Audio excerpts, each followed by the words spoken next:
Ravana. You hear that name and you probably think of one thing, the 10-headed demon king, the ultimate villain of the Ramayana.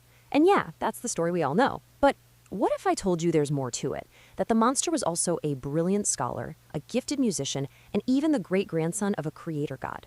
In this explainer, we're going to dig past the easy labels and uncover the fascinating and pretty contradictory legacy of Ravana. So to really understand this guy, you have to start with his name. Because in these ancient stories, a name is never just a name, right? It's like a destiny. So in Sanskrit, Ravayati iti Ravanaha literally means the one who has a violent and loud cry. Just think about that for a second. His entire identity, right there in his name, is tied to terror and aggression. It doesn't just describe him, it practically defines him as this force of chaos from the very beginning. So you hear that and you think, okay, simple, violent name for a simple villain. Case closed, right? Well, that's where this whole story gets way more complicated. Because the man with this terrifying name, he had a surprisingly divine beginning. Okay, so just forget everything you think you know about where a demon king comes from. Ravana's story doesn't start in some dark, fiery underworld. No, it starts at the absolute top of the divine hierarchy.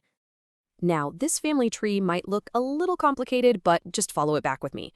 Ravana's father, the great sage Vishrava. His grandfather, the sage Pelestia. And his great-grandfather, well, that was none other than Brahma, the creator of the entire universe.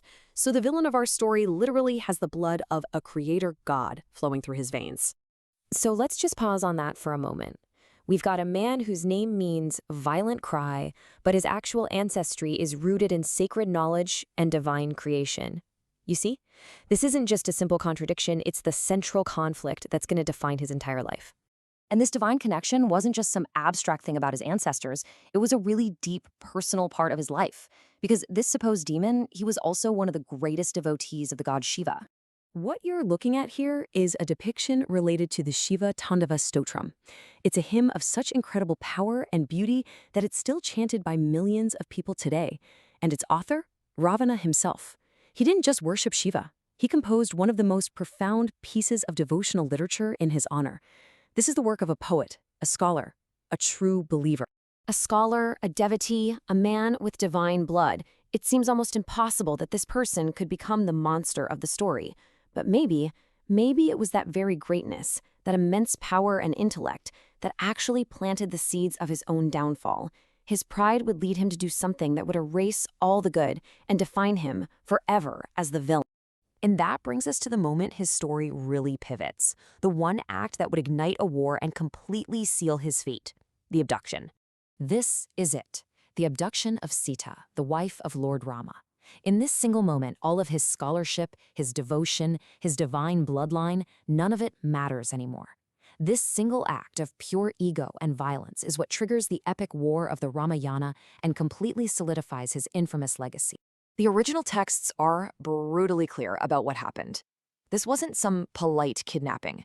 The Aranya Kanda describes the actual physical violence of the act.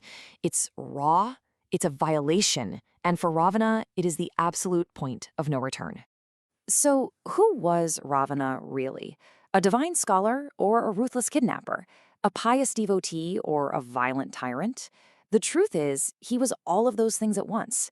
And that's the challenge his story gives us.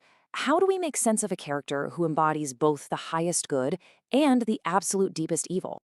His story doesn't really offer us a simple moral, you know? It forces us to ask some pretty uncomfortable questions. Can one terrible act completely erase a lifetime of devotion? Can evil truly exist without a seed of greatness to begin with? Ravana isn't just a character in an ancient epic. He's like a timeless mirror, reflecting the profound and honestly often terrifying complexity that exists in all of us. And that is his true, complicated legacy.